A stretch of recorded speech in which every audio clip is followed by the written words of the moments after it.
पर श्री कृष्ण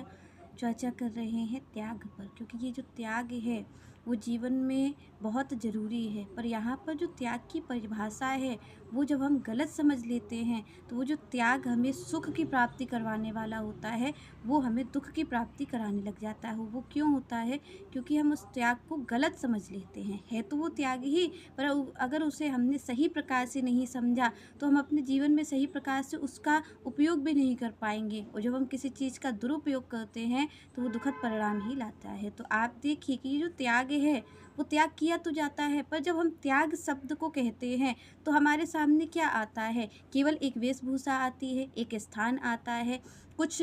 तरीके की चीज़ें आती हैं कि कोई अगर त्यागी है, अगर कोई त्यागी कहे कि भाई त्यागी सन्यासी कौन है, तो हमें सबसे पहले हमारे दिमाग में वो वेशभूषा आती है जो गेरुए वस्त्र पहने हैं, बहुत सारी रुद्राक्ष की मालाएं पहने हुए है, उसने घर का त्याग कर दिया है, उसने परिवार का त्याग कर दिया है, वो कोई वन में रह रहा है। तो ये सब चीज़ें हमारे दिमाग में आने लग जाती हैं कि वो एक तरीके के केवल फल ही खाता होगा, क्योंकि वो खाने वाला नहीं खाता होगा, वो कोई खाना नहीं खाएगा, वो हर तरीके का भोजन नहीं लेता होगा। तो हमें लगता है कि त्याग और संन्यास यही होता है, पर वास्तविक त्याग होता क्या है वो श्री कृष्ण बताते हो। इन्हीं कारणों से आप देखिए कि जीवन में इतनी जो दुर्दशा है, जो धर्म के प्रति, जो त्याग के प्रति, इतना संन्यास के प्रति जो भय हुआ है लोगों का, वो क्यों हुआ है? क्योंकि उन्हें लगा है कि अगर हम त्याग करेंगे तो सबसे पहले अगर हमें भगवान की सेवा करनी है तो यहाँ कहा गया है कि भाई त्याग करना पड़ेगा, और लोगों को लगा है कि त्याग का मतलब यही है कि हमें एक तरीके के वस्त्र पहनने पड़ेंगे, एक तरीके का भोजन पाना पड़ेगा, हो सकता है फल ही पाना पड़े,